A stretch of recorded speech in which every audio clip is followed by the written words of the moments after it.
Il arrive seul, déterminé et pas vraiment stressé. Arrivé il y a 3 ans chez les jeunes du FC Sochaux, Victor Glinslin découvre cette année le haut niveau, celui des pros. Ça donne de la confiance mentalement et puis on attend ça depuis petit.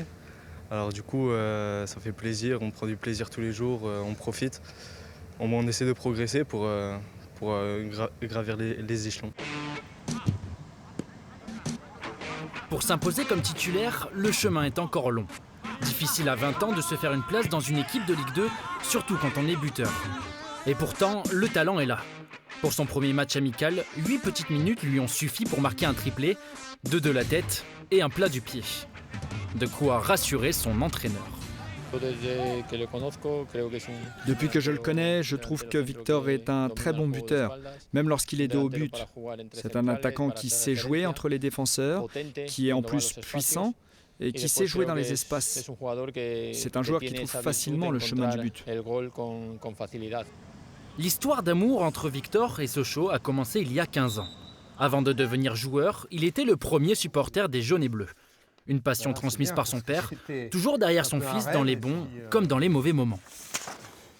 Stade Bonal, 12 ans. Grande fierté, on n'a rien lâché, on l'a encouragé quand il fallait, on l'a rabaissé un petit peu quand il fallait aussi.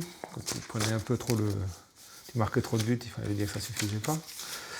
C'est un travail d'équipe, quoi. Et là, tu vois, voilà. Déjà le sens du dribble. Signé pro à 20 ans, ça paraît presque évident. Pourtant, malgré un talent détecté très jeune, rien n'était joué d'avance.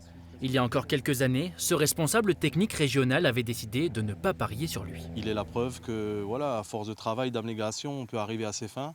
Il n'était pas prédestiné à une carrière professionnelle. Au départ, c'était un très bon joueur, très intéressant, un joueur de vitesse toujours, discret, attentif et c'est son travail, il ne doit rien à personne, c'est son abnégation et sa force au travail qui a fait qu'il a réussi à décrocher le Graal, quoi. Une carrière de footballeur est courte et Victor compte bien la remplir avec des objectifs sans limite. C'est sûr que jouer une Coupe du Monde, comme on l'a vécu là en tant que supporter, c'est magique. Jouer la Ligue des Champions, jouer contre les plus grands et être l'un des plus grands, ça serait incroyable.